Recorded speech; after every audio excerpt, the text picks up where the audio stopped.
Alors, chez Cap Digital, le design est essentiel puisque on est le pôle des usages justement. Enfin, peut-être qu'une des choses qui nous a le plus accompagné sur ces 10 dernières années, puisque Cap Digital a plus de 11 ans maintenant, c'était justement le fait d'introduire les usages, la notion d'usage. Alors maintenant, ça vous paraît une porte ouverte, une évidence, mais ça l'était moins il y a 11 ans. Et évidemment, pour faire entrer les usages dans nos sujets, et j'insiste pour faire en sorte qu'il n'y ait pas que des écrans à montrer, il nous fallait des designers. Et qu'on a vu, et s'il y a une fonction qui a vraiment considérablement évolué sur les dernières années, qui s'est intégrée, qui a muté, qui a progressé, qui a bénéficié au numérique et à tous nos métiers, c'est bien le design. Il a été beaucoup porté par mon ami Jean-Louis Fréchin, qui est peut-être dans la salle, qui a été aussi notre commissaire pendant de nombreuses années et qui a poussé justement le design et puis qui a aussi été très attentif à la remise de ce prix. Pour le remettre, je vais appeler Emmanuel Nardin, qui est cofondateur de Devialet et qui était président du jury du prix du design. Devialet, est-ce que je vous présente encore ? Oh bah oui, vous ferez mieux que moi, mais enfin moi, nous sommes fans. Vous avez un micro, si vous voulez nous... Bonsoir. Déjà, je voulais dire que j'étais pas un très bon président ce soir parce que je suis arrivé très tard et sans doute j'appellerai Jean-Louis Fréchin un petit peu pour faire peut-être un commentaire sur la raison et expliquer un peu le choix du nominé. Je crois que vous voulez que je vous fasse un petit mot sur la stratégie du design chez Devialet. Volontiers. Voilà, je ne sais pas ce qu'on m'avait mis dans mes petites notes. Donc, Devialet, c'est une entreprise qui a été fondée sur une innovation technologique majeure, en fait, qui est une innovation technologique qui ne s'était pas produite depuis 30 ans. Donc, avec une très grosse rupture, une innovation dans le domaine du son, c'est-à-dire que c'est une innovation qui produit, je ne vais pas rentrer dans trop de détails, mais c'est une hybridation entre une technologie numérique d'amplification et une technologie analogique. Et le résultat en fait, de cette innovation, c'est que ça produit un son d'une pureté extrême, c'est-à-dire sans distorsion, sans souffle, qui est capable de faire revivre la musique comme dans un live, c'est-à-dire avec un extrême réalisme qui crée énormément d'émotions. Et voilà, c'est le principe de notre technologie et de sa performance ou de son bénéfice. Donc, quand on a nous aussi démarré dans un garage, c'est-à-dire qu'on a démarré avec très peu de moyens, avec quelques personnes. Et quand on a eu ces briques technologiques, notre souci, ça a été d'employer une stratégie pour faire émerger cette innovation. Parce que bien souvent, vous savez, des innovations, il en existe beaucoup, mais beaucoup restent dans un tiroir et finalement ne sortent jamais aux yeux du grand public. Donc, on s'est retrouvés avec mes 3 associés et on a décidé de faire le maximum pour rendre visible cette innovation et la porter auprès du grand public. Et on a beaucoup utilisé, évidemment, le design comme stratégie de conquête de nos marchés. Alors vous me direz, c'est facile en fait quand on est designer et cofondateur de faire du design une stratégie pour la marque, mais c'est pas complètement vrai parce que mes associés sont assez redoutables et sont beaucoup plus cartésiens que moi. Donc ça a été quand même un long travail de conviction. Ça a été un long travail pour les fédérer autour de ce projet et leur démontrer que c'était une nécessité pour servir nos ambitions finalement. Donc, le design, en fait, je vais être rapide, mais en gros, c'est un outil qui permet d'harmoniser tous les signes que vous utilisez pour vos produits, votre communication, votre lieu d'expérience, c'est-à-dire le point de vente, le packaging, le site internet, etc. C'est-à-dire que c'est vraiment un outil qui vous permet de bien réguler tous ces signes et de les maîtriser. Voilà. Et c'est finalement le projet du designer, c'est faire émerger les marques, c'est-à-dire de rendre la marque forte. Et pour qu'une marque soit forte, il faut que tous ces signes soient le plus homogènes possible, c'est-à-dire le plus en harmonie possible. Vous ne pouvez pas avoir un chouette produit avec une communication qui ne tient pas debout et qui ne raconte pas la même chose, ni une expérience en point de vente qui n'est pas bonne. Donc voilà, le design, c'est vraiment un outil qui sert à harmoniser tous ces éléments qui sont fondamentaux pour l'émergence, la visibilité de la marque. Voilà. Et moi, mon sujet chez De Vialet, évidemment, c'est plus le produit. C'est dommage que vous ne l'ayez pas sur l'écran, mais c'est pas grave. Pour certains, vous le connaissez. Le plus emblématique, il s'appelle Fantôme. Donc, c'est une enceinte amplifiée qui a un design très minimal, très minimaliste, et en même temps qui est qui sort complètement du marché, c'est-à-dire qu'une enceinte, habituellement, c'est un parallélépipède avec deux ou trois haut-parleurs. Et là, donc, on sort complètement du registre, en fait, de ce qu'on connaît. Et voilà, donc c'était une façon de signifier qu'à l'intérieur de ce produit qui ne ressemblait à aucun autre, on avait forcément une technologie différente. Et exprimer cette différence, c'était déjà un point clé pour émerger justement dans la forte concurrence. Voilà, donc enfin, donc moi, c'est le produit qui m'intéresse le plus, puisque je suis designer produit en fait de formation, mais j'ai souci aussi de effectivement m'assurer que la direction artistique, on va dire sur l'ensemble des autres paramètres, est bien exécutée en quelque sorte. Et je terminerai pour dire que le design, c'est aussi un formidable outil pour fédérer les gens dans le développement des produits. C'est-à-dire, je me souviens, je vous donnerai cette anecdote tout à l'heure, mais c'est vraiment un outil qui a une grosse capacité à fédérer. Et c'est aussi un élément en fait dans l'entreprise qui permet de fixer l'ambition de l'entreprise. C'est-à-dire que le design, c'est quand vous amenez une expression en fait du produit ou de la communication, etc. Ça permet de tendre toute l'entreprise vers des objectifs et de fixer ces objectifs clairement pour tout le monde. Voilà, donc ça, c'est vraiment un élément déterminant chez De Vialet. En tout cas, ça a vraiment opéré de façon assez magique. Et donc l'anecdote que je voulais donner, c'est que quand on est arrivé avec les premiers dessins en fait de Fantôme, bon, encore une fois, on n'a pas l'image, mais on avait donc un produit. Vous allez nous en offrir en fait. Voilà, c'est ça. C'est petit joueur quand même pour faire du design. Peut-être ce que j'aurais dû prendre. Ouais. Mais quand on est arrivé donc avec les premières images de Fantôme, on avait donc des haut-parleurs qui coûtaient 4 fois le prix des haut-parleurs sur étagère, et les ingénieurs ne comprenaient pas pourquoi on ne prenait pas des haut-parleurs sur étagère qui respectaient parfaitement les performances. Mais on leur expliquait que non, ils n'avaient ni l'aspect qui nous intéressait et ils ne pouvaient absolument pas servir le design du produit. Donc ils ont dit, fine, très bien, on va se plier. Effectivement, le design est très, très, très, très, très iconique et très particulier. Et donc on va prendre ces haut-parleurs 4 fois plus chers. Et finalement, quand on est revenu quelques semaines plus tard en disant... on a un nouveau petit problème. Ces haut-parleurs, finalement, qu'on avait cru, pour lesquels on avait consulté et on avait présélectionné des entreprises pour les fabriquer. Ces entreprises se sont désistées et donc plus personne ne veut fabriquer notre haut-parleur. Et donc les ingénieurs nous ont regardé de nouveau en disant mais bon, définitivement, vous allez vraiment l'abandonner, votre haut-parleur.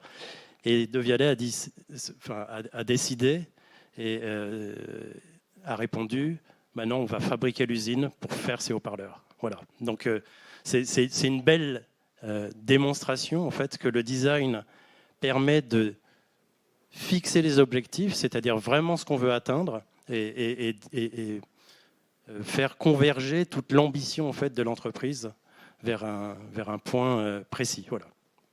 Merci Manuel. Alors Alors, Les designers, c'est souvent, enfin, en tout cas dans nos métiers, c'est souvent des hackers. Donc on a compris qui est la production, les usines, les ingénieurs. Mais c'est que a priori, on a une remise de prix un peu particulière, c'est ça? alors, dans quel Alors, sens? Oui, pardon.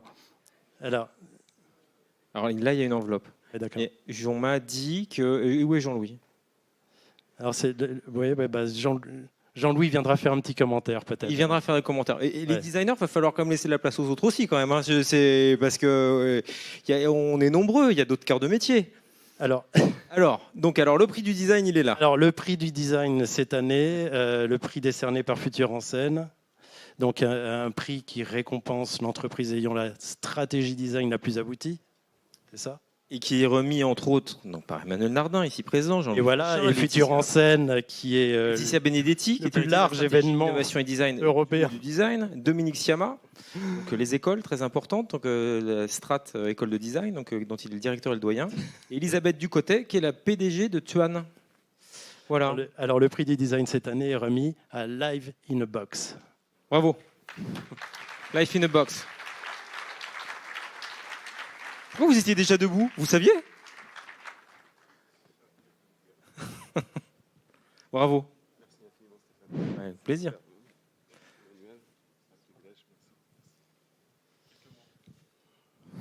J'ai fabriqué beaucoup de produits dans ma vie. J'étais directeur de plusieurs grosses sociétés. Mais j'ai toujours voulu faire un produit parfait. Un produit qui répondait aux demandes de l'utilisateur, un produit intuitif, beau, facile à utiliser. Et les meilleurs produits sont souvent les produits les plus stupides. Life in a Box est issu purement d'une expérience personnelle. Mon frère est allé dans un hôtel, l'hôtel a congelé son insuline. Donc on s'est dit, il faut qu'on développe un produit pour transporter l'insuline. Donc on a développé un réfrigérateur portable, plus ou moins de la taille d'un téléphone portable, qui permet de transporter les médicaments. Mais Stéphane, Emmanuel, j'ai fait un rêve. Il me semble que c'était dimanche soir dernier. J'ai fait un très très beau rêve. Un rêve magnifique. Non, c'est pas dedans. Non, mais j'ai rêvé qu'Emmanuel Macron était président des États-Unis. C'était très très cool. C'était un très beau rêve. Mais avoir un rêve, c'est facile. Tout le monde a des rêves. Tu as des rêves, tu as des rêves. Mais réaliser un rêve, c'est pas du tout la même chose. Et on ne peut pas réaliser un rêve sans l'équipe qui est derrière. Et l'équipe de Life in A, c'est vraiment ça qui m'a permis de faire le produit qu'on a aujourd'hui. Donc, j'ai mes jeunes stagiaires, Justin, Maya, qui sont en charge de notre développement social. Mais surtout, je voudrais aussi récompenser et parler de Pierre Andrietti, notre designer en chef, qui est lui la personne qui travaille vraiment l'identité graphique. Et on n'aurait pas pu le faire sans l'équipe de Life in A. C'est eux qu'il faut applaudir ce soir. Je vous remercie infiniment.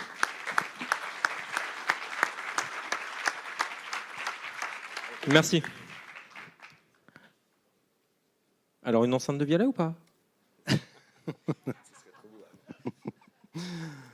Vous me prenez au piège. Moi, je sais pas, j'essaye, il a l'air sympathique. C'est bien, Life in a Box. Ouais. Live in a Box. Alors, un petit mot peut-être sur Est-ce que Jean-Louis est là? Jean-Louis, pardon. Non? Il est parti? Bon. Qu'est-ce que vous... chic. C'est pas chic de nous laisser comme ça, Jean-Louis. Donc, Live in a Box. Le plus petit réfrigérateur en fait, au monde, hein, c'est ça, pour transporter les médicaments fragiles. Donc, ce prix a particulièrement touché le public parce que c'est un produit indispensable qui n'existe pas et qui sert une cause malheureusement qu'on déplore, mais qui est l'explosion du diabète dans le monde. Et ce produit, il est particulièrement intelligent, il est particulièrement bien conçu. Je vous en parle de façon un peu télépathique parce que je l'ai vu de façon très furtive. Donc voilà, c'est un produit qui est bien maîtrisé dans tous ses aspects et notamment en fait sur son aspect aussi interface, hein, je crois, c'est-à-dire tout ce qui permet d'en parler et ou de le suivre. Et aussi parfaitement, c'est ce que je disais tout à l'heure, hein, c'est une belle homogénéité, c'est une belle preuve d'homogénéité en fait de la démarche du design. Voilà. Donc on voulait saluer particulièrement cet effort. Alors, pardon. Merci. Alors c'est là que ça se complique parce que ça ne pouvait pas être simple en fait, parce qu'en fait les designers ont décidé qu'il y avait plus qu'un prix. Voilà. Voilà, Donc, Life in a Box rafle tous les, tous les prix. tous Alors, les cadeaux. donc, il y a donc 1 500 €, toujours. Et puis, Vraiment notre il y a donc une dotation du lieu du design, qui est partenaire du festival et du prix, un soutien en communication à travers les outils de communication du lieu du design, et un accompagnement par les conseillers du lieu du design sur la stratégie et la propriété intellectuelle. Et puis bon, vous l'avez mérité, il y a aussi des enceintes. Mais c'est des enceintes JBL. Merci Orange. Je voulais pas prendre la place à Non, JBL. non, mais c'est d'accord, bah, voilà. Et donc, alors, il y a d'autres prix, d'autres lauréats.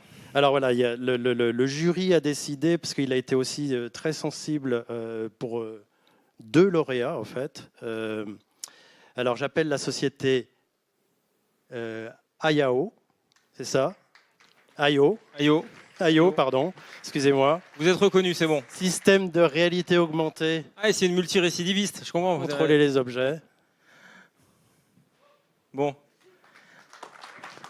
Il n'y a plus de place sur la cheminée.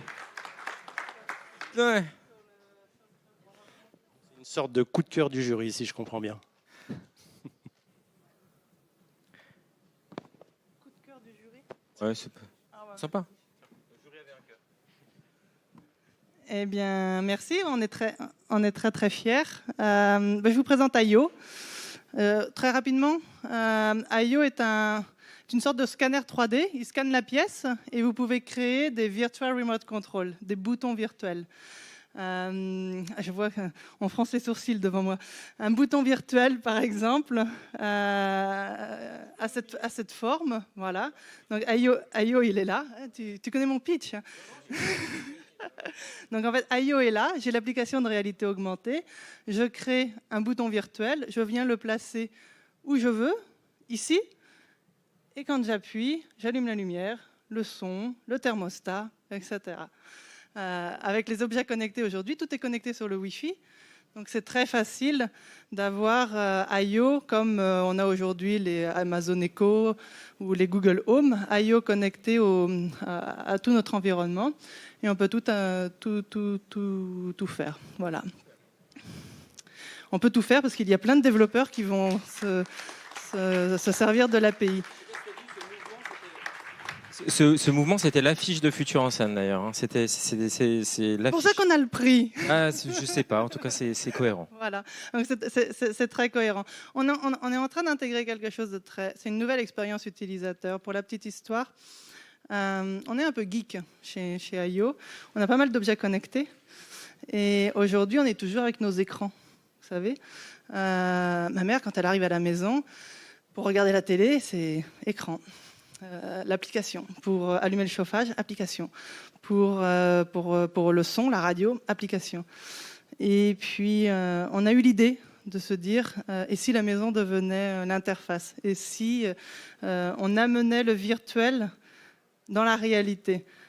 Moi, demain, mon jeune bébé, j'ai pas forcément envie de lui mettre un iPad immédiatement pour jouer avec la lumière ou jouer avec le son. Eh bien, aujourd'hui, on révolutionne, on réinvente le bouton. Il est virtuel, mais réel. Bravo. Merci. Merci.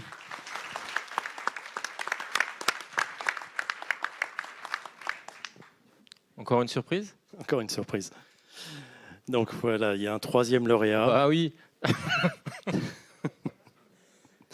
Il y a un 3e lauréat et j'appelle donc la société Iconem. Iconem, spécialisée dans la numérisation 3D de sites historiques en danger. Pardon. Pourquoi en danger? Je vais vous laisser présenter donc. Merci. Iconem, c'est une équipe d'une dizaine de personnes qui travaillent depuis 2013 effectivement à la sauvegarde du patrimoine en danger. Donc le patrimoine en danger pour plusieurs raisons, mais avant tout pour des causes de conflit. Donc nous avons travaillé beaucoup depuis 2013 sur des théâtres comme l'Afghanistan, la Syrie, l'Irak. Nous avons été la première équipe occidentale, par exemple, à Palmyre, après le départ des militants de Daesh, pour pouvoir témoigner des destructions. Et à partir des milliers de photos et grâce à des algorithmes de photogrammétrie, pouvoir créer des modèles 3D que je vous invite à découvrir sur notre stand, sur un grand écran et sur un casque HTC Vive, Voilà, que vous dire de plus? On est très content d'être nominé, même s'il n'y a pas d'enceinte dévialée. Que vous dire de plus? On a créé récemment un fonds de dotation pour pouvoir partager la sauvegarde du patrimoine avec d'autres acteurs. Le fonds de dotation va nous permettre de financer des missions de formation d'archéologues sur place dans ces pays pour qu'ils puissent eux aussi s'approprier nos méthodologies et pouvoir sauvegarder eux-mêmes leur patrimoine. Voilà. Et on est très heureux d'être à Futur en Scène et de recevoir ce prix. Merci.